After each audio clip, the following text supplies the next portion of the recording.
Зүрхний харьцангуй баруун хил нь өвчүүний баруун ирмэгээс гадагш 1-1.5 см хэвийн үед байдаг. Харьцангуй түлийн чимээний дээд хилийг олохдоо линеа парастерналис синистрээр плисметр хурууга хавиргатай параллел байрлуулан түлийн чимээ өгтөл тогшно. Хэвийн үед 3 дугаар хавирга дээр байна.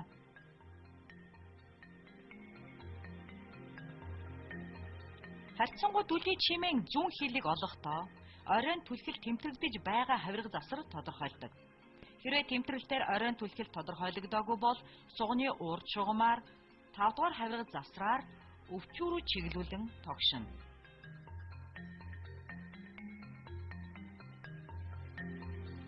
Хэвийн үед линеа мезоклавикуларис синистрээс дотогш 1-1.5 см тодорхойлогддог.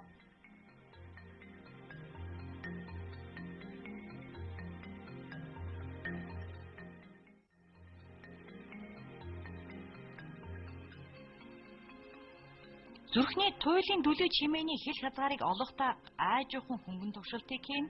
Баруун хилийг олохдоо харьцангуй дүлий чимээний баруун хил дээр плисметр хурууг хавиргатай перпендикуляр байрлуулан өвчүү рүү чиглүүлэн тогшно. Хэвийн үед өвчүүний зүүн ирмэгт байрладаг. Дээд хилийг олохдоо харьцангуй дүлий чимээний дээд хил хязгаараас плисметр хурууг хавиргатай параллел байрлуулж доош чиглүүлэн дүлий чимээ сонсогдол тогшно. Хэвийн үед 4 дугаар хавирга дээр байрлана. Зүүн хилийг олохдоо харьцангуй дүлий чимээний зүүн хил хязгаараас плисметр хурууг хавиргатай параллелаар байрлуулж өвчүү рүү чиглүүлэн тогшно. Хэвийн үед харьцангуй зүүн хилээс дотогш 1-2 см байрлана.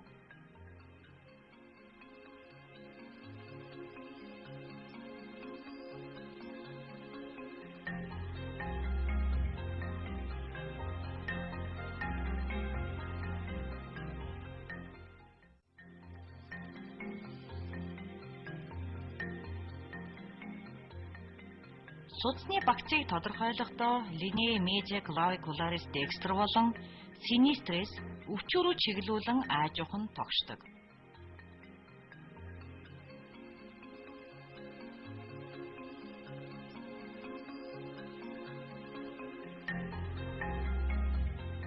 Судасны багцны баруун хил нь өвчүүний баруун ирмэгтэй тохирно.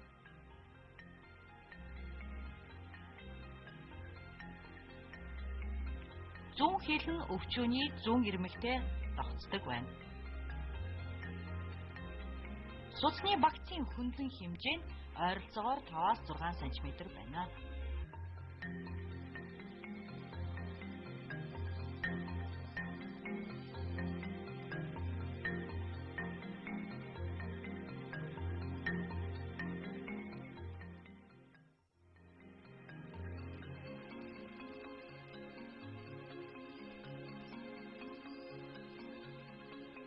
Зүрхний үйл ажиллагааны үед зүрхний 4 авиа гардаг.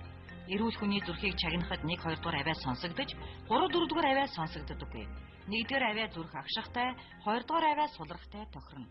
3 дугаарх булчингийн, 4 дугаар авиа тус хуурын чимээ.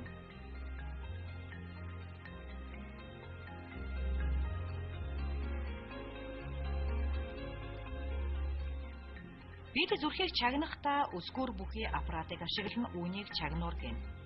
Чагнуур нь эмчийн чихэнд авиаг сайн хүргэх зорилгоор чихэндээ тохируулж зүүх хэсэг, гадны шуугааныг бага дамжуулах хоолой, өсгөгч бүхий мембран хэсгээс тогтно.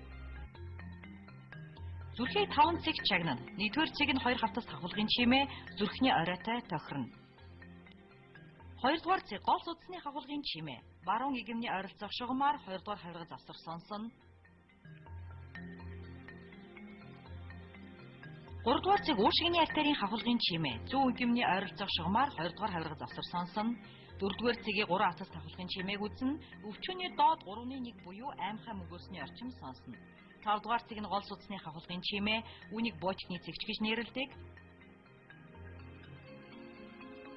Хэвийн үед 1-4-р цэг дээр 1-р авиа, 2-3-р цэг дээр 2-р авиа тод сонсогдоно. Судсыг чагнахдаа дараах судснууд дээр чагнана. Үүнд гүрээний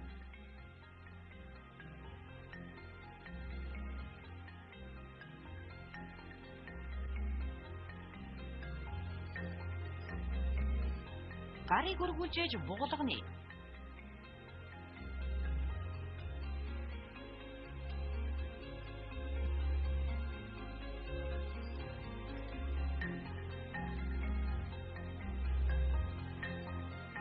тохойн,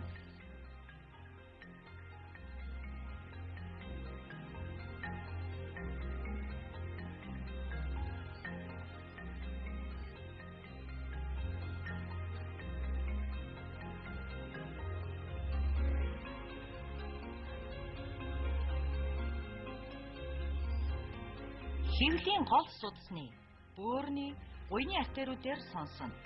Судсыг чагнахын өмнө заавал тэмдэглэлт хийж судсыг мэдэрч байж чагнуураа тавин сонсно.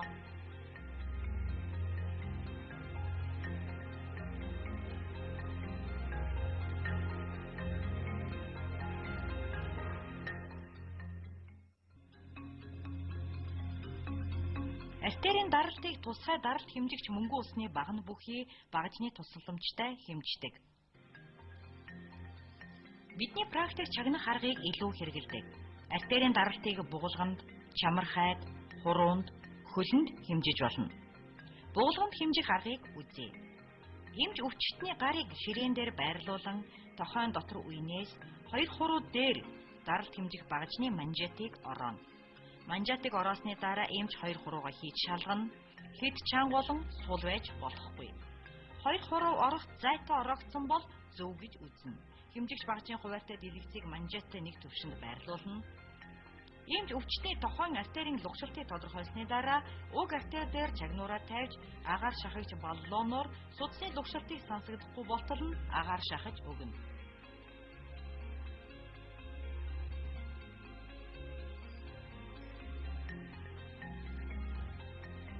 Дараа нь агаар гаргагчийг аажим эргүүлж 1 секундэд 2 мм мөнгөн усны багнаар буухаар агаарыг гаргана.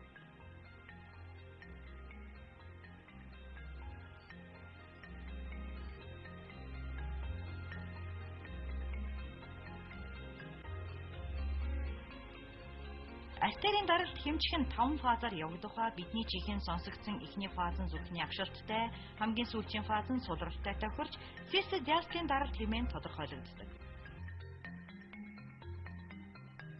Та бүхэн темпер ч мөн осциллограммын тусламжтайгаар артерийн даралт хэмжиж болдог бусад аргуудын тухай мэднэ. Гэвч төдийлөн өргөн ашигладаггүй.